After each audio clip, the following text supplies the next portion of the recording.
Bismillahir Rahmanir Rahim. We are still on the Salaam, although the ahadith are pertaining to medication. The next chapter about pouring medicine down the mouth forcibly. Aisha narrates, we intended to pour medicine down the side of the Prophet's mouth when he was ill, but he gestured to us that it should not be poured down. And we wondered, the ill person does not want medicine? They felt this does not sound right, so they forcibly poured it down his mouth. When the Prophet regained consciousness, he said, لا يبقى أحد منكم إلا لد غير العباس فإنه لم يشهدكم. He said, medicine should be poured down everyone's mouth amongst you except for Al-Abbas because he was not present amongst you. We find from this hadith that giving an indication takes the place of verbal speech. They did not obey the command of the Prophet, the physical command here by way of gestures, and so the Prophet decided to give them ta'zir or punishment by making them pour the medicine down their mouths. So this is a type of qisas. We can also take a vital lesson from this, that the one who is present witnessing the munkar or an evil action takes the place as if he is committing it himself, even if he may not be physically committing it. This is because the Prophet said that all of you must have medicine put down your mouths, because all of you witnessed this munkar, even though all of them may not have physically poured the medicine down the Prophet's mouth. So we say if you're in a place of munkar and you are unable to change it, then you must leave. You see how the Prophet says that Al-Abbas will not be punished in this way because he was not present amongst you. We can take from this narration that if an ill person does not want medicine forced upon him, then one does not force medicine upon him, because you're not allowed to do against his will.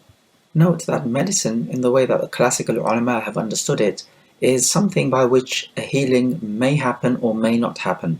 As for if you are sure that a particular medication is going to produce a healing, then this strictly, in the classical understanding of the word medication, is not medication. Rather, this comes under the heading of saving a life from destruction. It would not be classified as medication in the classical understanding of the word, because, like we say, the classical understanding of the word medication is a substance that could produce healing or may not.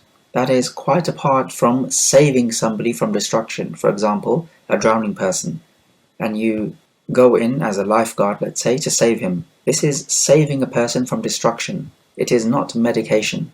The two concepts are quite different. You will note that all these medications during the time of the Prophet did not guarantee a treatment or a healing. There was nothing certain about their medication.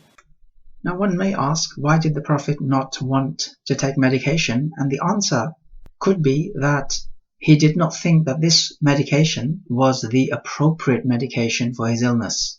Also, we need to take that in administering medication, the permission of the patient must be sought if he is an adult of sound mind. If he is not, then his guardian's permission must be sought.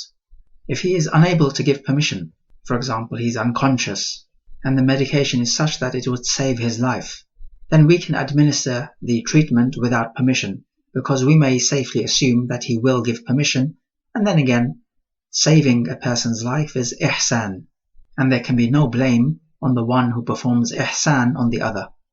The next chapter about Indian aloes wood. From Qais bint Mihsan, the sister of Ukasha ibn Mihsan. She said she visited the Prophet with a son of hers who was not yet eating food. The Prophet took hold of him, and the baby urinated on the Prophet. And the Prophet ordered some water be brought and sprinkled the water over his clothes that were affected by the urine. She further goes on to say that I visited the Prophet with my son, and his uvula was swollen, so I took hold of it and pinched it in the hope of getting rid of the swelling.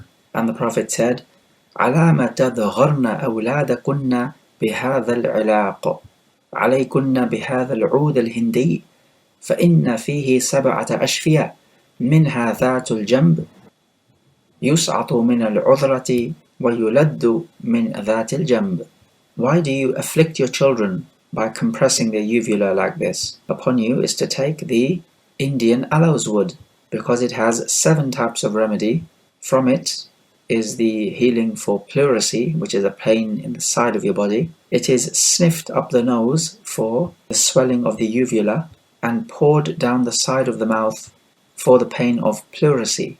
We find a vital lesson from this narration that the urine of a baby boy who does not yet eat physical food, its urine is lightly najis, so just sprinkling the water over the affected area would do, whereas the urine of a baby girl, and likewise the urine of other adults, male or female, is heavily najis, in which case you have to actually thoroughly wash it, proper water and rubbing and so on. Make sure that the effects of the urine are gone. Why the difference between the baby boy and baby girl? Allah Jalla wa Ala knows best. We find here the Prophet praising Indian aloes wood, saying that there are 7 types of remedy. And if you have a swollen uvula, which is that dangling flesh at the back of your mouth, and it is a healing for pleurisy as well, which is the pain you have on the side of your chest. It says that Indian aloes wood is sniffed up for the inflammation of the uvula, and it is poured down the side of the mouth for pleurisy. Again, that was a medicine during that time. If a more effective medicine is found during the current day and age, then that would be the medication to use. Nonetheless, Indian aloes wood is a beneficial substance. The next chapter about the black seed. From Abu Hurairah, the Prophet said, إِنَّ فِي الْحَبَّةِ السَّوْدَاءِ شِفَاءً مِنْ كُلِّ دَاءٍ إِلَّا السَّامِ. Verily, in the black seed there is a healing from every disease except as-sam, which is death. The black seed is readily available even today, and here we find the Prophet praising the black seed that it has a healing for every illness, except sam, as-sam meaning death. And when some of the Yahud would greet the Prophet, they would say, As-samu alaykum, death be upon you. In the previous hadith, Indian aloes wood was praised. In this hadith, the black seed is praised. It should be noted that the best medication is in fact no medication. You want to prevent yourself from ever needing medication by looking after your physical health and particularly what you consume. Okay, the big question here is that, is this hadith general? Does the black seed provide healing for all types of illnesses? Some scholars said no, it is general, but something specific is intended. So it is not literally for all types of illnesses, but for many illnesses. And other scholars said no, it is literally general. It is literally for all types of illnesses. But we have many illnesses, such as tuberculosis and cholera and all sorts of things, for which it does not appear that the black seed has any effect. So this would suggest that it is not completely general, rather it is al-am al-makhsus, a general word which is specified, so certain things are intended, even though the generality is used. Other scholars would say no, it is literally general, and it could be that in the future we discover that the black seed has a role to play in the treatment of literally all types of illness, because the doctors have not reached the frontiers of medical knowledge. There is still yet to be discovered. So this is the debatable issue. Is this hadith al-am al-mutlaq, absolutely general, or is it al-am al-makhsus? Generality is used, but something specific is intended. So it's as if to say it is a cure for most types of illnesses. Whatever the case may be, the bottom line in medication is that it is sunnah for us to use the most effective medication available to us in our time. That's what the Prophet did, yet in our time we have far more sophisticated medication. And this needs to be the bottom line for practical application. The next chapter is about another type of medication which is praised, at-talbina, being a relief or a comfort to the heart of the patient. From Aisha, she says when there was any bereavement in her family, that is, when someone passes away, the women gathered there for condolence, and then they departed except for some selected people. She asked to prepare talbina in a small cauldron, and then tharid was prepared and had talbina poured over it. Tharid is bread soaked in soup. She then told the people to eat it, for I heard the Prophet say, التلبينة مجمة لفؤاد المريض تذهب بعض الحزن. Talbina gives comfort to the heart of the ill person or the one who is aggrieved, and it takes away some sadness. or it lessens the grief. Okay, this talbina which is praised in the hadith, what is it? It comes from laban, which means milk. It is a thin soup, white in color, which looks like milk, but it is not milk. It is made from flour and water or milk, and it is sweetened with honey. It appears from this hadith that this talbina gives a relaxing effect and a soothing effect. And we can say that you can take any substance that will relax you and soothe you as long as it is halal. The Prophet talked about talbina. In our time, there could be other foodstuffs or remedies that could give you relaxation, take away some of your sadness. As long as it's halal, then it is permissible, because it will be just like talbina. The next chapter about honey, another remedy that is praised. From Abu Sa'id al-Khudri, a man came to the Prophet and he said that the bowels of my brother are loosened. The Prophet said, give him honey. So he did that, but he came back and he said, it has only made his bowels more loose. So the Prophet again told him to give him honey. This happened 3 times, and then he came back for a 4th time. The Prophet said, give him honey, and he said, I gave him honey, but it only made the bowels worse. Whereupon the Prophet said, صَدَقَ اللَّهُ وَكَذَبَ بَطْنُ أَخِيهِ. Allah has spoken the truth, and the belly of your brother has lied. So the man made his brother drink honey again, and he recovered. We know from the revelation that in honey there is a healing.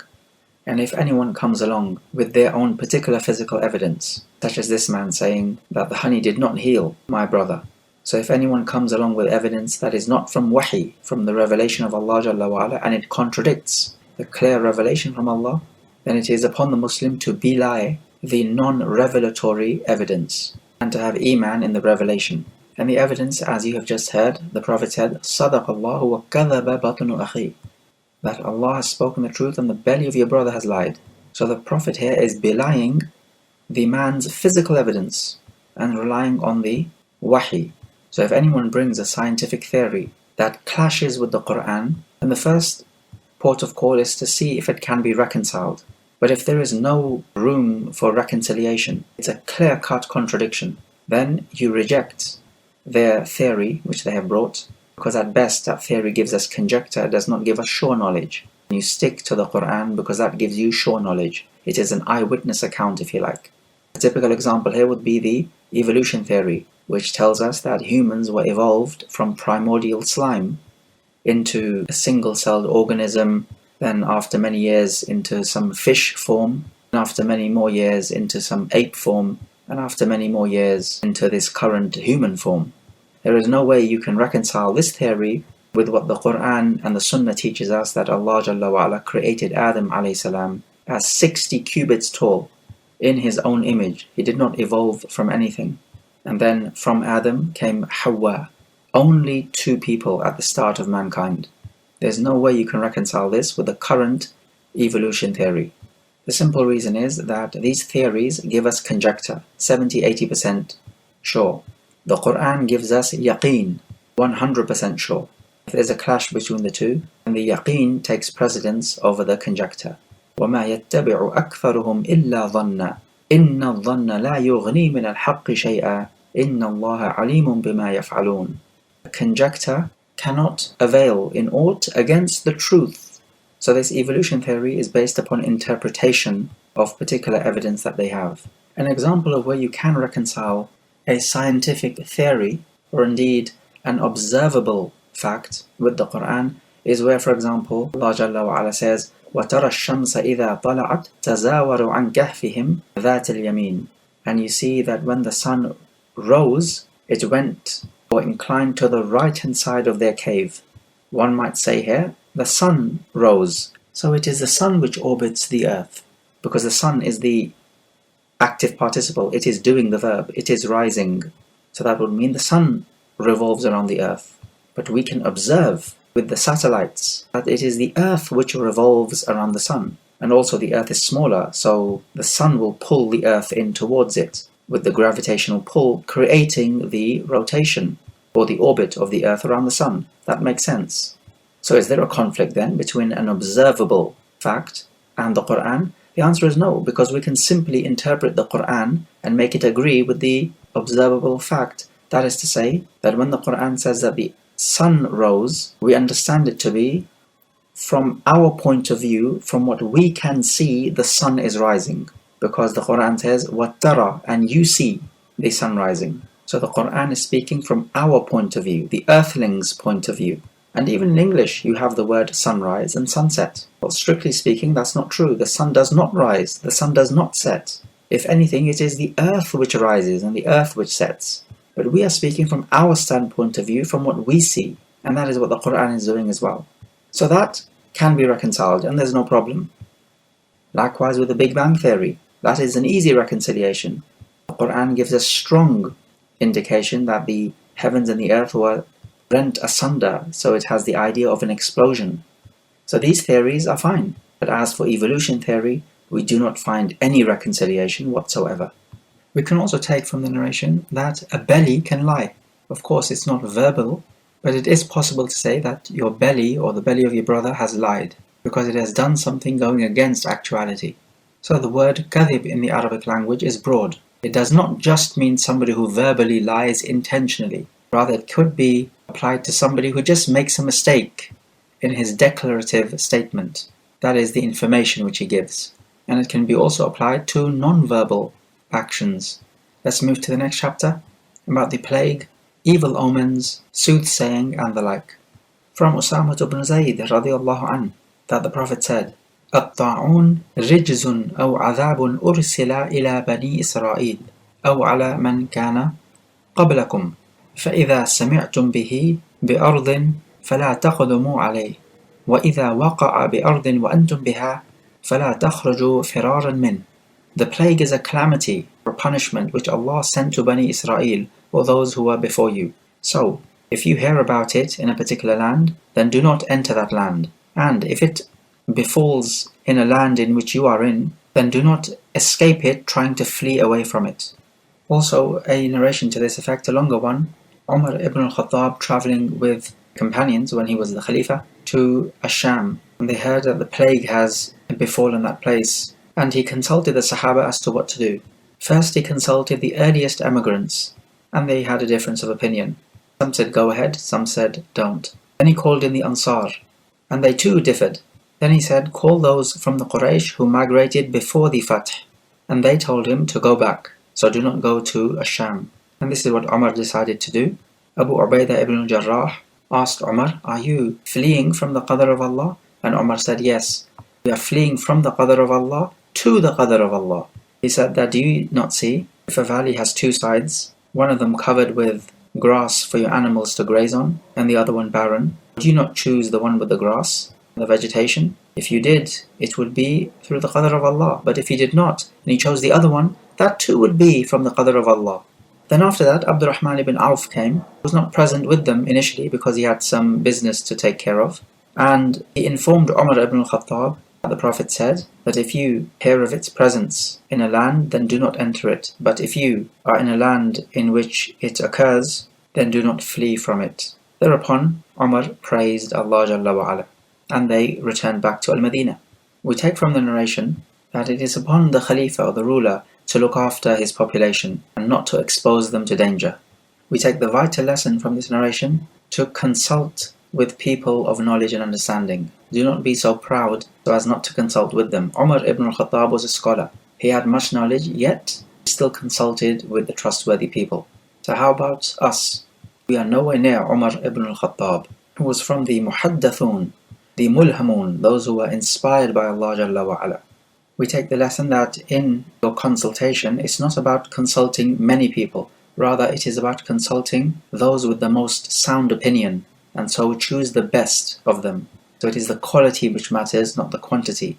He first called the Muhajirin, then he called the Ansar, then he called the eldest people who emigrated before the conquest of Mecca. We find that the Muhajirun differed, the Ansar differed, but the eldest from the Muhajirin, they agreed to return back.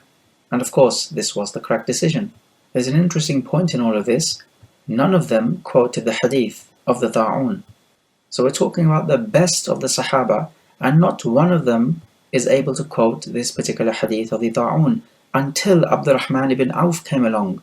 And so from this we can take that you accept the Khabarul Wahid, the hadith reported by just one person, and you do not say, well, it's only one person, therefore it does not give us certainty, so we will not accept it. And we want a witness to back up what he is saying, or perhaps some witnesses. Yes, it's true. We find in the chapter that Usama ibn Zayd also narrated this hadith. But in the particular situation of Umar, only Abdurrahman ibn Auf is the one who has narrated that hadith in that particular episode. And they accepted the Khabr al-Wahid. So even with the best of companions, you could have knowledge that is missing, and we find that you accept the Khabr al-Wahid, both in matters of fiqh and in matters of aqidah. As long as the chain of narration is sound, that is what matters. We also find the permissibility of speaking sternly with the ruler, as Ibn al-Jarrah says to Umar, "Are you fleeing away from the qadr of Allah?" These words are sharp. Notice how Abu Ubaidah Ibn al-Jarrah did not feel any hayba, any fear from Umar when it comes to speaking what he feels is the truth.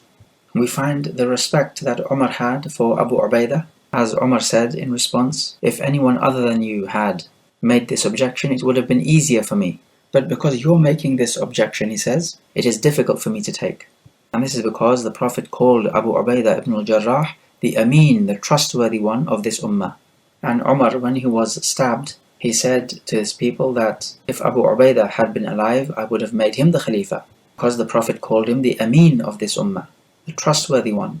That is the best characteristic for any leader, to be trustworthy.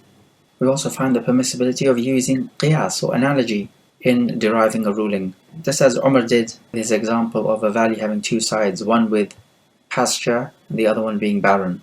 The objection of Abu Ubaidah was invalid, because undertaking the means to do something does not negate the qadr of Allah Jalla wa Ala.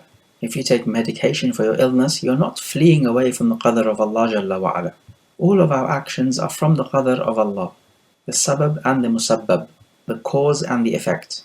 If you're from the people of Jannah, what's the point in working righteousness? Or if you're going to be from the people of the fire, what's the point in working evil? Or if it is decreed that you will have a child, what's the point in getting married? These are, of course, not sensible questions, because both your actions and the end result are from the qadr of Allah Jalla wa Ala.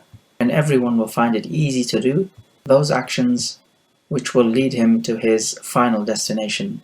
We take from the hadith the obvious lesson that you do not enter a land in which there is a plague, because you will be exposing yourself to harm. And Allah Jalla wa Ala says, وَلَا تَقْتُلُوا أَنفُسَكُمْ, and do not kill yourselves. And He says, وَلَا تُلْقُوا بِأَيْدِيكُمْ إِلَى التَّهْلُكَةِ, do not throw yourselves with your own hands into destruction. It's like you use your own hands to throw your own self into a place of destruction. And it's not just a place of plague. We can make an analogy and say any dangerous place, just like you would not enter a minefield.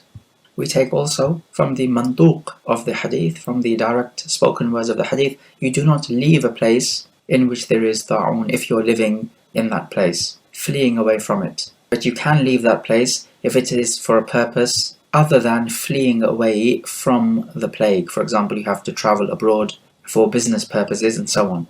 And this hadith is not, as some people say, a quarantine for those who are affected with illness and can pass it on to others, because you are allowed to leave a place if there is ta'un due to a reason other than fleeing away from it, regardless of whether you have the plague or not. So this hadith is not evidence for quarantining people. If it was about quarantining people, then if you do not have the plague, then you would be allowed to leave the place. Quarantining people is only for those who are affected with the illness. You keep them away from the other healthy people. But according to this hadith, you are not allowed to leave that place even if you do not have the plague. One might say then, but if we use this hadith to prove quarantine, then we can say that Islam legislated quarantining people before the modern day doctors came to that decision. So this would be a point scored in Islam's favor. Why would you want to suppress this? And the answer to that is, we are not interested in scoring points. We are interested in interpreting the hadith the way it is meant to be interpreted. There are other evidences which indicate more strongly to quarantining. For example, فِرَّ مِنَ الْمَجَذُومِ فِرَارَكَ مِنَ الْأَسَدِ, flee away from the one who has jutham, which is an illness which eats away at your limbs. Flee away from such a person just like you flee from a lion. Likewise, the Prophet did not shake hands with a majadhum when he came to give the bay'ah, the pledge of allegiance. He said, "We have already given you the pledge of allegiance." He said this without shaking his hands. Likewise, he said, "La yuridu mumridun ala musih." The sick should not be mingling in with the healthy ones. So this is also about quarantining. So why did the Prophet forbid leaving this land of plague with the intention of fleeing away from the plague? And the answer is because fleeing away from the plague indicates to the weakness of your tawakkul on Allah Jalla wa Ala. Remember, just because you are in a land of plague does not mean you will catch the plague. It is not a certainty, nor is it a practical certainty. But one might say, okay, if you say that, then do we also say do not undertake vaccinations against illnesses like the plague or cholera or anything of that sort? So do not take vaccinations against these serious illnesses like tuberculosis and so on, and just have tawakkul on Allah Jalla wa Ala? The answer is no. It is permissible to take the vaccination because this is about medication and you are safeguarding yourself before the calamity occurs, if it were to occur. And there is nothing wrong with taking your precautions. As Allah says, Ya ayyuhalladhina amanu, khudhu hidrakum. O you who have Iman, take your precautions. What the hadith is talking about is fleeing away physically from the land. And there is an outward open element of cowardice and a lack of reliance upon Allah Jalla wa Ala when you flee physically. But taking vaccination is not fleeing physically.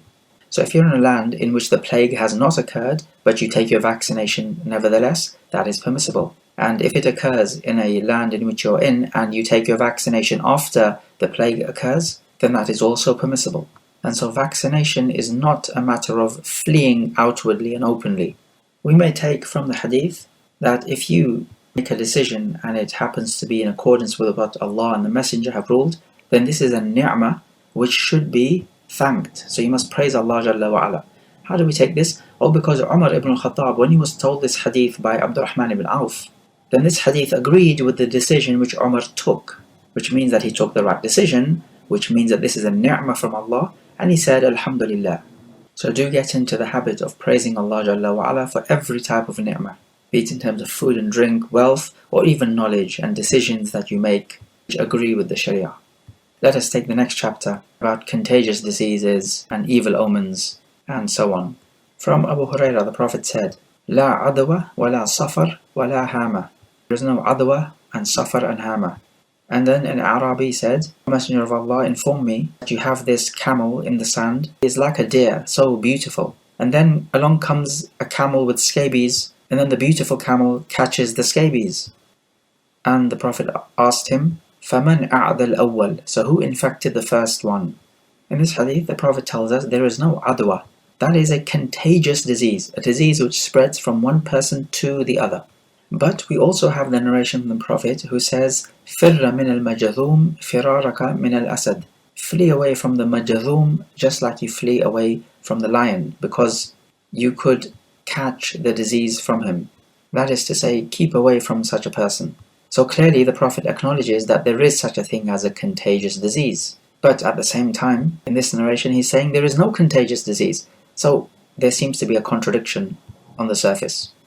And the reconciliation is to say that the Arab used to think that the contagious disease has something like a mind of its own. It passes from one person to the other. The Prophet here is telling us that it only ever passes from one person to the other by the permission of Allah Jalla wa Ala. So he's directing our tawakkul on Allah Jalla wa Ala, because if you say that the disease has a mind of its own, then you will not have any tawakkul on Allah Jalla wa Ala. How could you? If you do not believe that it is Allah who can infect you with a disease, then how can you possibly have tawakkul on Allah? Rather, when you believe that Allah is the one who can infect you with a disease and He is the one who can heal you, if you have that belief, then you do have tawakkul on Allah. The Prophet said, وَلَا hama. This is another superstitious belief of the Arab. They used to think that if one man kills the other, then the soul of the killed would enter into a bird, which was called hama, and it would call for the blood revenge against the killer. So by this superstitious belief, the hama became a bird of an evil omen. He says, وَلَا safar.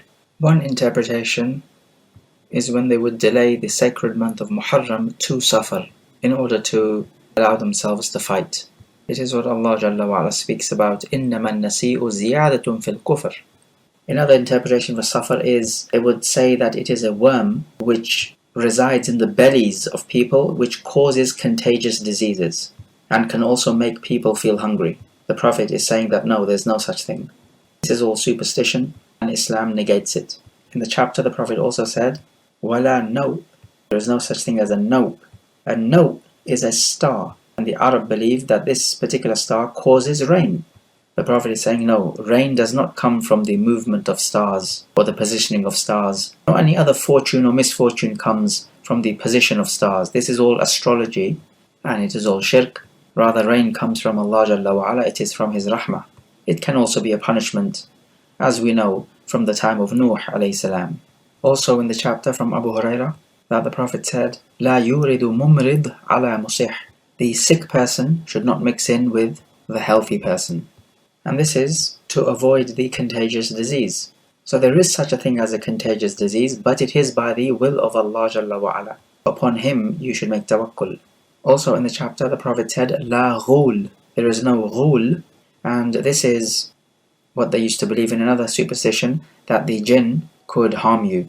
Or they used to believe in other spirits that could cause harm. So in the days of Jahiliyyah, when one person would settle into a valley, he would seek protection from the jinn of that valley. The Arab would believe that these evil spirits would appear before them and misguide them from the way, meaning their traveling path, and would cause their destruction. So this superstitious belief is rejected by the Sharia. Let's take a look at the next chapter, which is linked about the evil omen and the good omen. From Abu Hurairah, the Prophet said, لا طيرة وخيرها الفأل. There is no evil omen or evil augury, and the best type is the good omen. They asked, what is al-fa'al? And the Prophet said, al-kalimatu as-salihah yasma'uha ahadukum. A goodly word which one of you hears. Tiyara comes from tayr, which means a bird.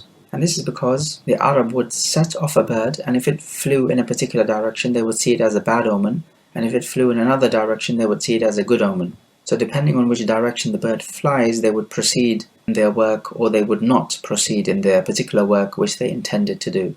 But later on, this word tiyara came to mean any evil augury or omen. That is to say, a foreboding sign. An evil augury can be linked to something which you hear, something which you see, a particular time or a particular place. So it could be something that you see and you deem it to be an evil omen, such as a bird flying a particular direction. Or it could be something that you hear. For example, you hear somebody calling out to another person, "Oh loser," and then you deem this to be an evil omen that you're going to suffer loss in your business. Or it could be a particular time. The Arab would say that you should not get married in Shawwal. They took that as a bad luck time. Or you could have an evil augury in a particular place. The asl in all of this is that it is haram, and the Prophet even called it shirk, as you believe something other than Allah Jalla wa Ala is going to affect your destiny. And evil omens leave you with a constricted heart, always ill at ease, which is exactly what the shaitan wants. But Allah Jalla wa Ala wants you to be at ease with your own self, physically and spiritually. Good omens, however, are allowed, and the Prophet approved of it. This would be, for example, you're going out to open your business and you hear somebody saying, "I have won," and then you take that to be a good omen that you're going to make profit in your business. This is going to encourage you to go out and do what you set out to do. The evil omen discourages you from doing what you set out to do. That's the difference. In At-Tirmidhi, Anas reports that when the Prophet would go out for some work, he would love to hear somebody call Ya Najih or Ya Rashid. Because Najih meaning successful and Rashid meaning one who is guided, these are positive words, and it would encourage the Prophet to do what he is doing. Being successful and guided, these are positive attributes. Also, Buraidah reports in Sunan Abi Dawud authentically that the Prophet would not see any evil omens, and if he would send somebody to do some work, he would ask his name, and if he was pleased with his name, he would rejoice. But if he was not pleased with his name, this could be seen on his face. Also in the chapter from Abdullah ibn Umar, the Prophet said, "Ash-shu'mu fid-dar wal-mar'ah wal-faras." The bad omen is in the house, the wife, and the horse. And in another narration, the word khadim or servant is also used. The house, the woman, and the horse are three entities that are always with a man. And the hadith does not mean that these are always a bad luck. No, rather they can bring misfortune and can make a man weary and tiresome, because having a wife is a huge responsibility. It is not exactly a cakewalk, but even if you divorce the wife, rid yourself of that, then that can itself bring problems, that you then miss a companion to be with you. What about the house? Looking after the house is again a headache. But if you get rid of your house, that's also a headache. What about the horse? Looking after the horse is a huge responsibility and can bring some stress. But getting rid of the horse means you lose your ride, which is also a headache. And nowadays, we can say the same thing about cars. You can have breakdowns and you have to look after it, and it's all more hassle than it's worth. But without a car, life can become difficult as well. So the word shu'um, which we can translate to bad luck, we can understand it to be those matters which give you headache and cause you to do much work and make you tired and wearisome. So bad luck here does not mean that some misfortune or calamity will befall you because of the house or the wife or the horse. So for example, your child will die because of your wife, or because of the horse, or because of your house, or you will lose your wealth because of these things, or perhaps your health. No, that does not happen, and that is a sort of bad luck which we are not allowed to believe in. Rather, this is all superstition. Note, having said all of this, the house, the wife, and the horse do not always have to give you harm or stress, but the Prophet is saying that it is possible that if anything gives you stress, it would be these affairs, because these are from the things which you're always with and are responsible for. The bad luck of the Jahiliyyah would be like, one would say, if you leave your house in the morning and you meet a person with a disfigured face, or a person whom you dislike, perhaps a person who is one-eyed, then this means that it will be a bad luck day for you. This is the type of bad luck omens of the Jahiliyyah which Islam negates. The shu'um, or the bad luck spoken of in the hadith, really means it'ab, those things which can make you tired and wearisome and give you stress. And there's nothing wrong with saying that, rather this is witnessed every day. The next chapter about soothsaying or divination. From Muawiyah ibn al-Hakam, he said to the Prophet, we used to visit the diviners. The Prophet told them, فَلَا تَأْتُوا الْكُهَانِ, then do not go to the diviners. He said, كُنَّا نَتَطَيَّرُ, we used to see bad omens. And the Prophet responded to him by saying, ذَاكَ شَيْءٌ يَجِدُ أَحَدُكُمْ فِي نَفْسِهِ فَلَا يَصُدَّنَّكُمْ. This is only something that you feel inside yourself, so do not let it divert you away from what you want to do. Also he said in another narration that amongst us there are those people who draw lines and make divination based on those lines. So what about this? And the Prophet said, كَانَ نَبِيٌّ مِنَ الْأَنْبِيَاءِ يَخُطُّ فَمَنْ وَافَقَ خَطُّهُ فَذَاكَ. There was a prophet amongst the prophets who drew lines to tell the future. So whoever's lines agree with the future, then it is permissible. Kahana is telling the future, and of course this is haram. None knows the unseen except Allah Jalla wa Ala. The Prophet simply gave the order, فَلَا تَأْتُوا الْكُهَانِ, do not go to these diviners or soothsayers, or these clairvoyants.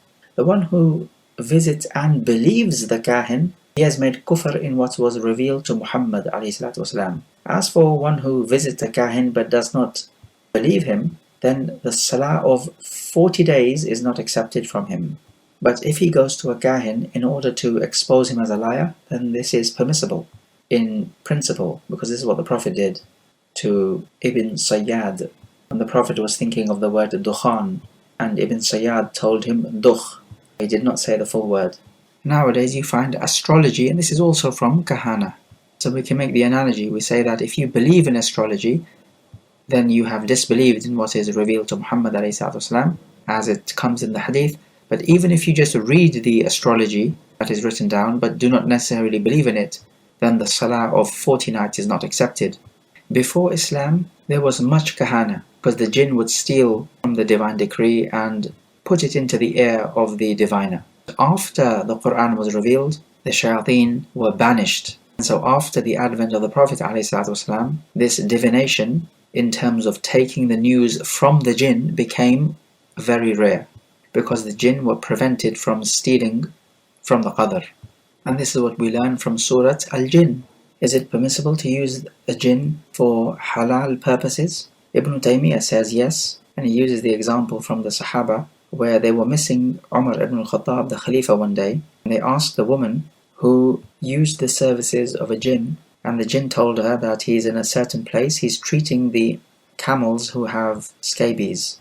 So he says as long as it's for a permissible purpose, it is permissible to be used.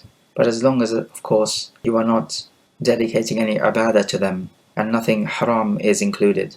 So clearly this would have to be from a person of sound knowledge and strong iman, not just any old person. Do we find from the narration of Muawiyah that the Prophet is acknowledging drawing lines on the sand to predict the future? No, the Prophet said whoever's lines agree with the future, then it's permissible for him. But it is impossible to agree with the future. None knows the future. It's like saying if you can go back in time and change the past, then it is permissible for you to do so. Okay, let's take some review questions at this stage. So question number 1. What is at-talbina and what did the Prophet say is its use? Question number 2. What did the Prophet mean when he said that there is no adwa, no safar, no hama, no ghul, and there is no no? Question number 3. When is it permissible to ask questions to a soothsayer?